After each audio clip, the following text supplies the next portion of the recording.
Hey everyone, Roy Shepard here, and today we're going to talk about the Greyman Concept. In the last episode, we talked about how we should act to become the Greyman, how we should behave to be the man in the background.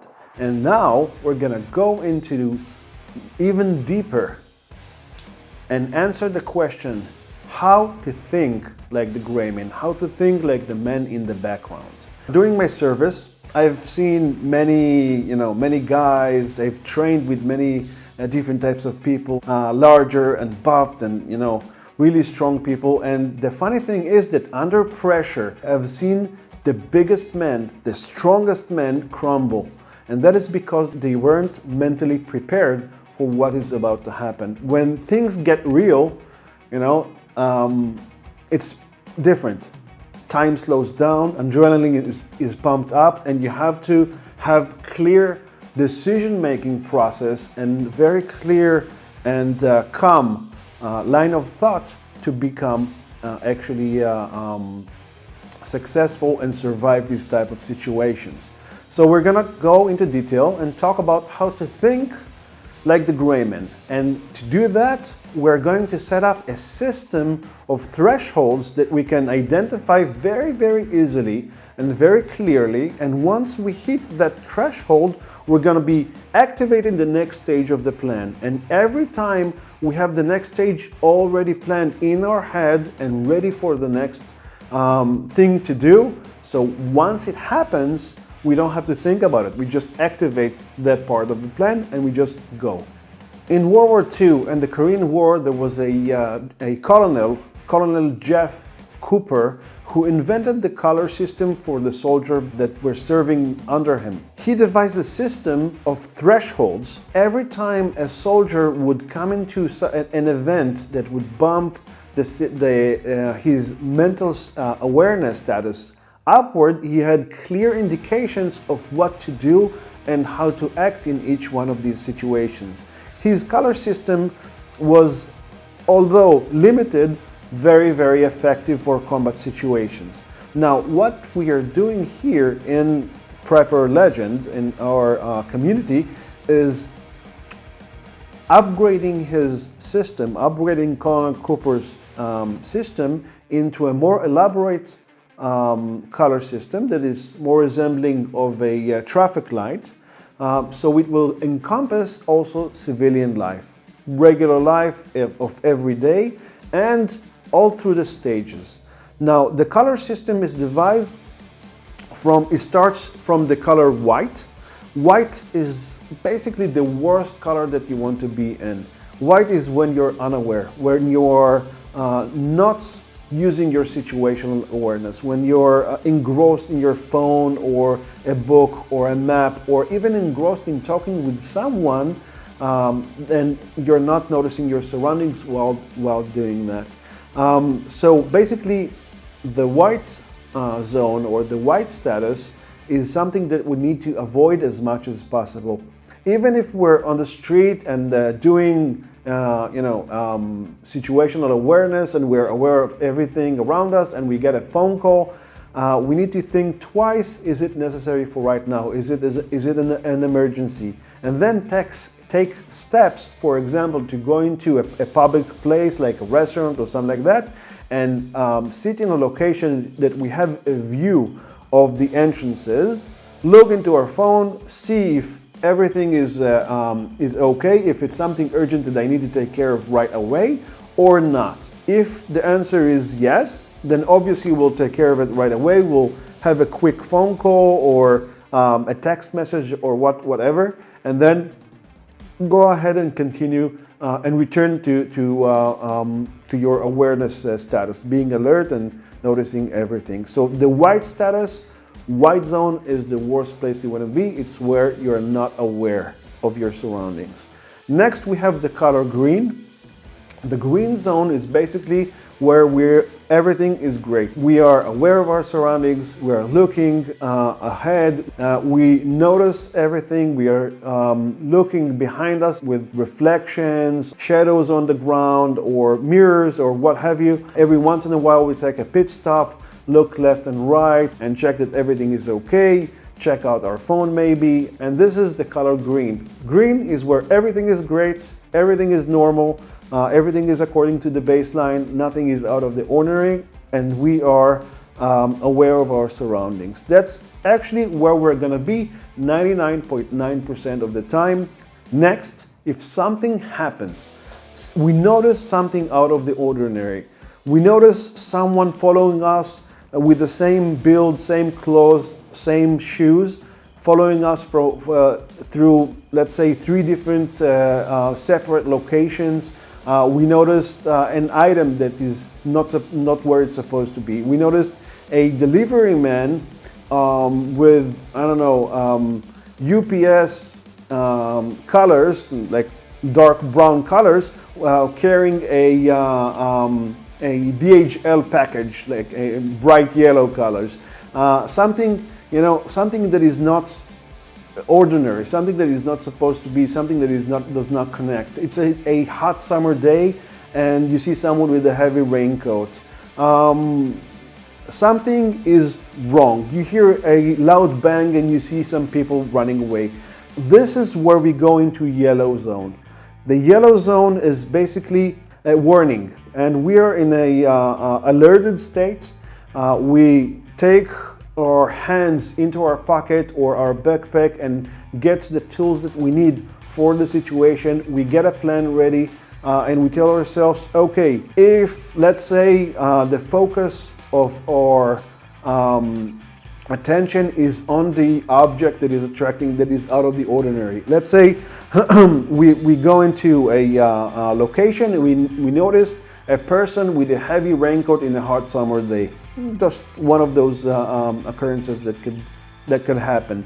So we mark this person and we tell ourselves as a threshold in our mind, we tell ourselves, okay, if this guy gets his hand out of his pocket and he has some wires or a detonator or some metallic object like resembling a weapon outside of his pocket, then we're gonna go straight into the red zone, straight into danger zone.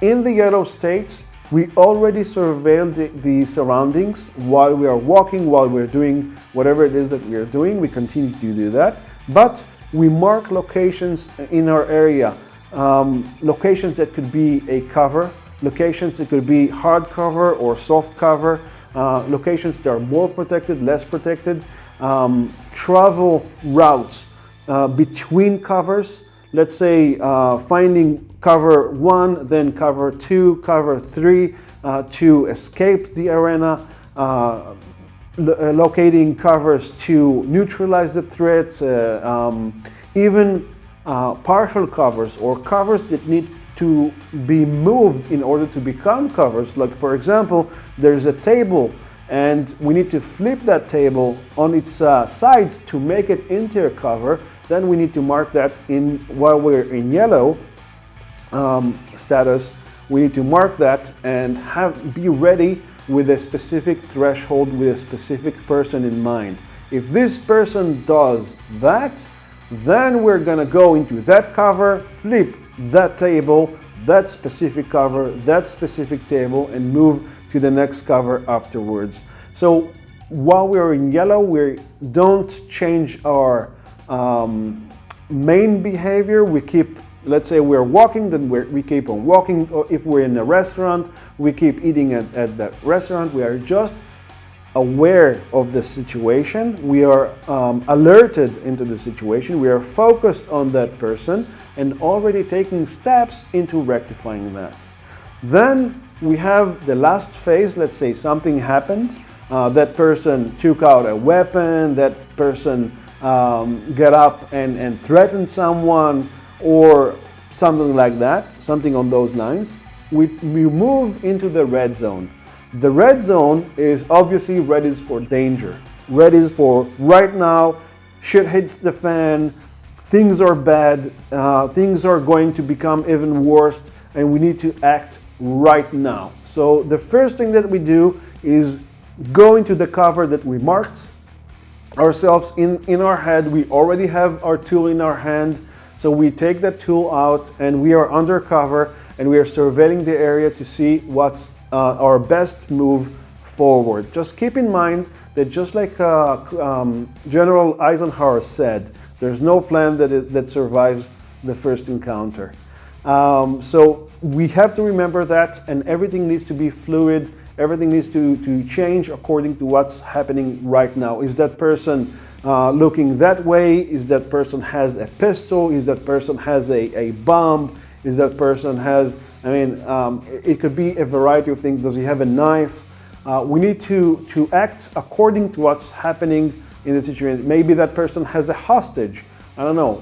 It really depends on what's happening in the scene. And while we are in red, we have to consider that that's it. This is action time. There's no time to debate. There's no time to, deliberate or procrastinate. It's time for doing. It's either neutralize the threat or escape the arena. These are our only two options, and we already, while in yellow zone, we already calculated the best routes through there. If we don't have number superiority or tool superiority, it's better to escape.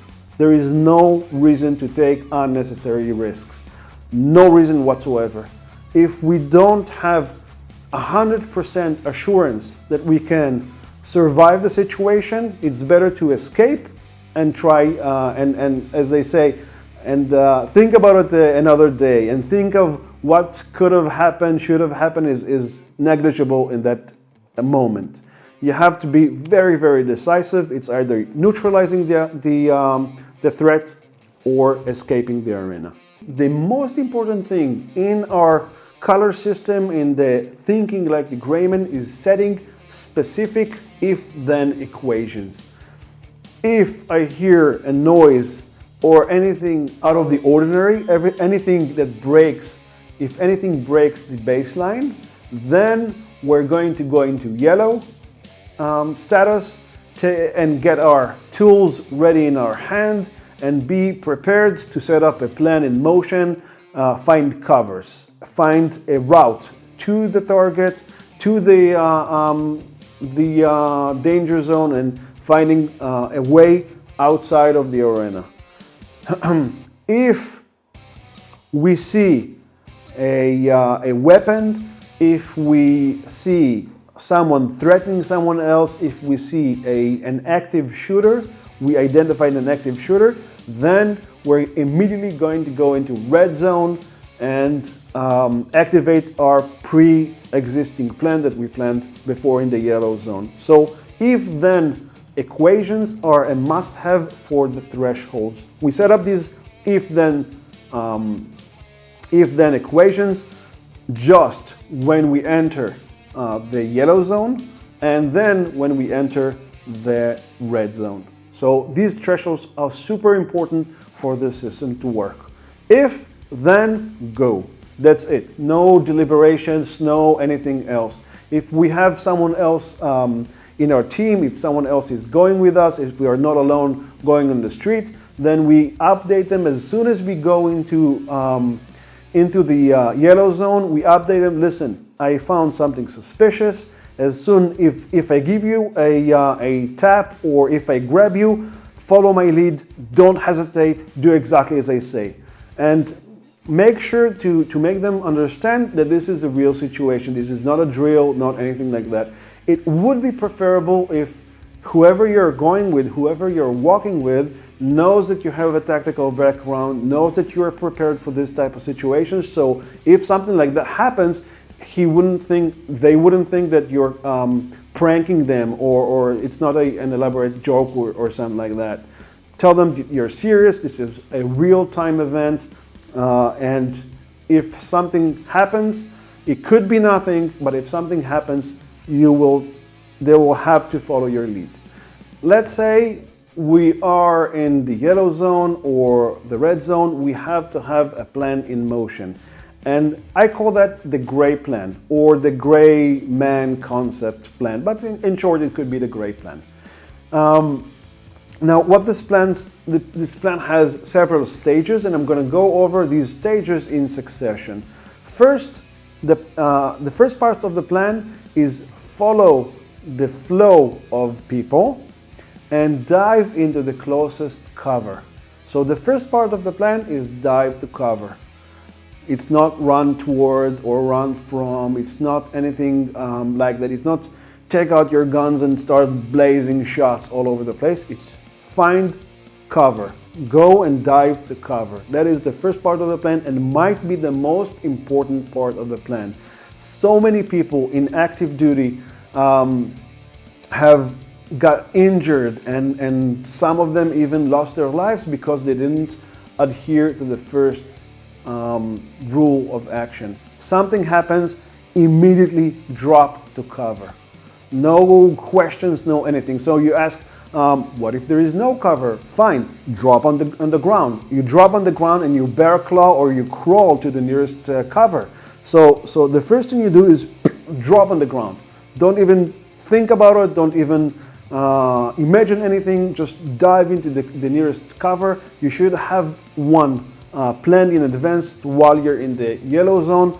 Dive into cover and stay there for a few moments for the next part of the plan. The next part of the plan is get your tool ready.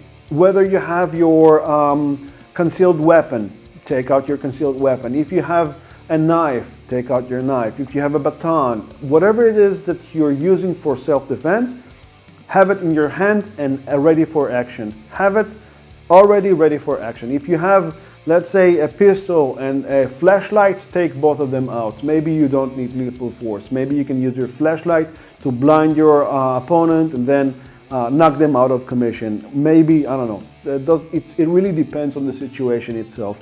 But the first part, after you dive into cover, is get your tool ready. Then you need to go outside of the cover and just look around and assess the situation. Make sure to be out of cover no more than 2 seconds. No more than 2 seconds. So when you do that, count in your head 1001, 1002. By 1003, you should be back behind cover. And remember, never ever peek twice in the same location. So if you pick up in one location, when you go down, afterwards you pick from the left or from the side, or crawl a little bit and from another way. Never from the same location. That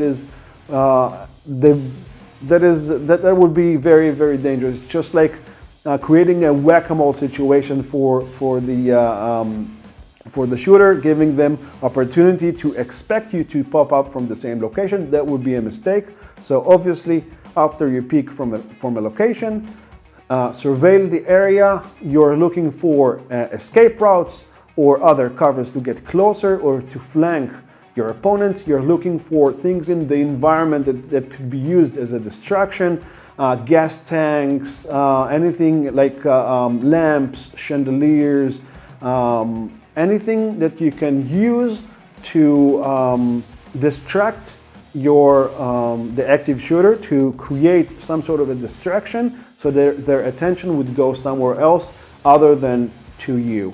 Then the next part of the plan is leapfrog toward cover, either toward the active shooter or toward the exit from the arena. So you leapfrog, and again, leapfrogging is going from cover to cover in a span of no more than 3 seconds. So you count 1001, 1002, 1003. By 1003, you should be in the new cover. What if the new cover is too far away? By 1003, you're on the ground and bear crawling towards the, or maybe rolling toward the cover. Next is either you neutralize your the active shooter, if it's possible, if you have number superiority or you have tool superiority, then you can neutralize. You can decide to neutralize the active shooter. If you don't have tool or number superiority, you don't even consider neutralizing your opponent, the active shooter. Don't even consider it. If, let's say, you are one and there are 2 active shooters and they are band together and they are working as a team, there is absolutely too much risk There's no way to take them out both at the same time and survive the situation, and this is not our goal. Our goal is first to survive the situation, and second, to help others or whoever it is. And it's always better to fight another day, just to escape the situation and fight another day. If you escape the arena, you can call for backup, you can call the authorities, you can call the team that you're working with, whoever it is. If you do have backup and suddenly now you have number superiority, you can reconsider going back into the arena and taking out the active shooter. But again, most of the time, if we are just traveling, moving through a urban environment, moving through the city, and you're not prepared for a situation, it is always better to escape the situation and maybe plan for another day. If there is no other choice but to engage, make sure to use some sort of a distraction. Make a loud noise. You can use your phone as a distraction. You can take your phone, set up some sort of an alarm with a loud music, throw that phone somewhere around the shooter. The alarm would go off, and some noises would be from the phone. They would instantly look toward the phone, see what is going on, and then you have your opening, either to leapfrog toward them or to actually attack and take them out. But never ever go into a straight up gunfight. That is just too dangerous for someone to get hurt. That is way too dangerous for someone to get hurt. If you have some sort of a distraction, if you have some sort of a something to grab their attention, you can come from behind, surprise them, and take them out. Always cheat. Always think outside the box. Always think, how can I avoid a frontal confrontation? Never be the hero. Never be running toward action. Remember, this is not a game. We have one shot, and we do not take chances. So this is a scene from a TV show by USA Network called Shooter, and they depicted a pretty great active shooter scenario. This is a gathering of ex-Marines. They're celebrating.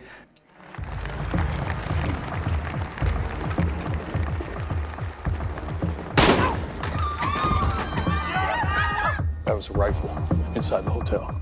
He just noticed a noise and he elevated his status to yellow.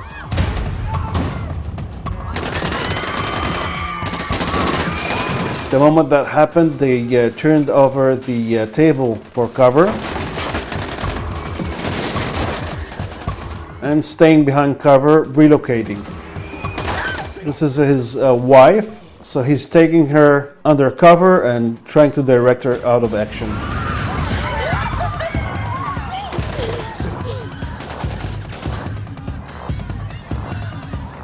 Check the doors. This is what happens when someone jumps out without proper leapfrogging. Let's go. Stay low.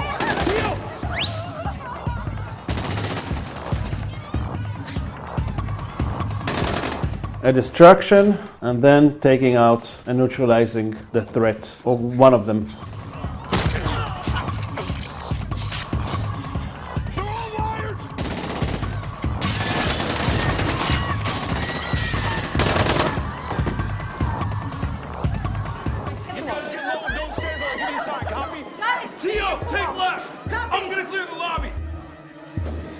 One more.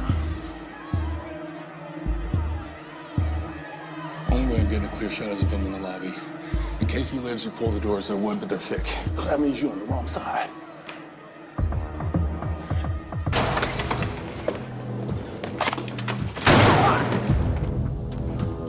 Clear? It was a bit of a mistake since he didn't stay behind cover while opening the doors. And staying out of cover is a big mistake here. Man, I'm not risking a Twitch detonation. I'm gonna neutralize his best. Jesus. He noticed the a glint from the scope and dive down. So here we can see an active shooter scenario played out. Okay, so we talked about thinking like the Greyman, having the thresholds, if-then equations, and of course we talked about the plan and the plan in action, what to do if the worst thing like an active shooter scenario happens. And if you have any questions, any comments, you can go below and hit us below, and I'd love to hear from you. Or of course, contact us on Facebook, Pinterest, or any other media. You can even send us an email if you'd like.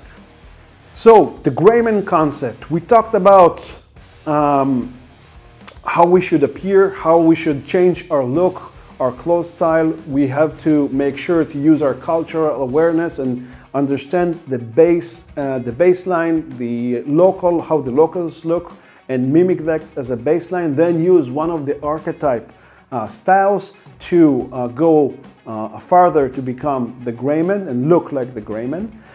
Then we talked about how to behave, how to act to become the Greyman, how to keep our voice down, how to don't do any sudden movements, how to do not make eye contact, how to make sure that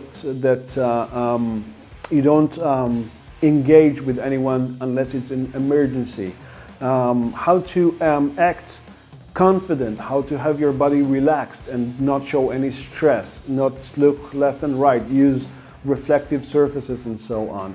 And then we talked about how to think like the Greyman, how to set up a unique threshold system in your mind, to have your mental status in check at all times, to make sure that there is an equation to move from threshold to threshold, to move from green to yellow. Something needs to happen. If something happens, I will take out my EDC tool, I will set up a plan and so on. If things get worse, as we are in the yellow state, as things gets worse, you have already a plan what to do, what specific covers to go to, what specific person to look at, what will happen.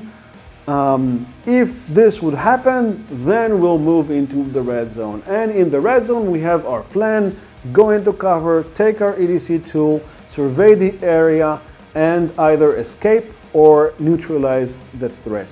And so if we have all that covered, if we look like the Greyman, we behave like the Greyman, and then we think like the Greyman, that we actually become the Greyman. We become the person in the background. And then we eliminate 99.9% of the chances that if something happens, we will not be surprised. We will be ready for it, and we will act accordingly in the best way possible. And of course, our goal is to survive, get back home to our family, to our loved ones, and obviously keep everyone safe. So this was the Greyman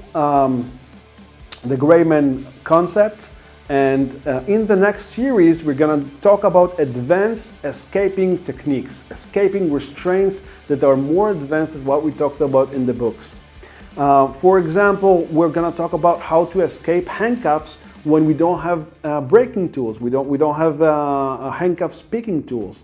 How to escape a duct-tape restraint if you're restrained both on your feet and your hands, or what if your hands are behind your back. We're going to talk about what happens if we are locked behind a door, how to pick a lock, a regular tumbler lock. And we're going to also talk about what happens if we encounter cheap Chinese locks. There are several Chinese locks that if you use pick locks, the mechanism is way too soft and you cannot turn them, they break. So what do you do then? You need to break the lock anyways. We're going to talk about many different types of escaping techniques, advanced escaping techniques from restraints. Until then, thanks for watching, and I will see you next time. And until then, stay safe.